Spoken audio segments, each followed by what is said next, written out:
የእውቀት የበላይ ስላሴን ነው። ስላሴን ያየ ሰው ምንም ብታወራው አይደንቀውም። ምንም እኔ ከዋክብትን አውቃቸዋለሁ ተው እንጂ ከዋክብትስ አሁን ከፈለጋችሁ ከዋክብት የሚወጡት በዚህ ነው ቁጥራቸው እንደዚህ ብታውቃኝ እኔ ምን አገባኝ። እንጦንስን ፈላስፎች ተሰብስበው ሊፈትኑት መጡ። አባ እንጦንስ የግሪክ ፈላስፎች እኮ ነው ስራዬ ብለው ካለበት ባት አባ እንጦንስ ፍልስፍና አያውቅም፣ ምንም አያውቅም፣ ጥበብ አያውቅም፣ ምንም ዘመናዊ ትምህርት አያውቅም። አንድ ነገር ግን ያውቃል። ማን እንደሆነ ታውቃላችሁ? እግዚአብሔር ግን ያውቃል። የሚያውቀው በምንድን ነው? በቅቶ ነው። እና ፈላስፎች መጡና ሊፈትኑት በተንኮል እንደመጡ እሱ በብቃት ደግሞ አውቋታል። እዛም እንዳለ ተቀል ልብ ካለውና እውቀት ካለው ማን ይበልጣል አላቸው። እንግዲህ ለምን ልፈትኑ የመጣችሁ ምናምን አላላቸው። ልብ ካለውና እውቀት ካለው ማን ይበልጣል አላቸው። ልብ ያለው አሉት። ስለዚህ እኔ ልብ ስላለኝ ይበልጣችኋለሁ፣ እኔ ነኝ ፈላስፋ አላቸው። ገድሉ ላይ ያለ ነገር እኮ ነው የምነግራቸው። ቅዱስ እንጦንስ ገድል ላይ ማለት ነው።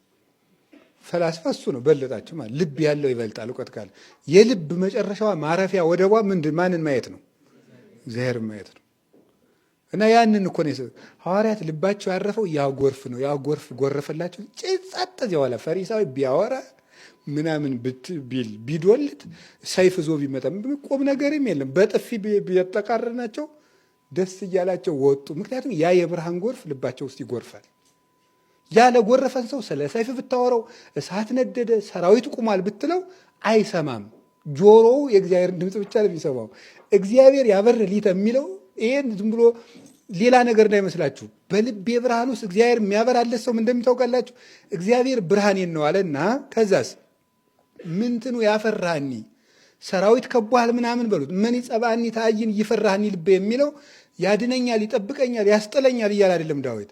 ከእግዚአብሔር ከጌትነቱ ብርሃን ውስጥ ገብቶ መዋኘት የጀመረ ሰው ስለ ሞት ብታወሩት ሰማይታት እዚህ ውስጥ የገቡ ናቸው።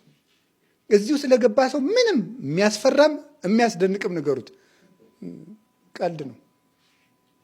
ለእኛ ደግሞ ትንንሽ ነገሮች ይደንቁና ገና ከዚያ ብርሃን በአፋንና ግን አይዟችሁ በልጅነት ውስጥ ነን። አይዟችሁ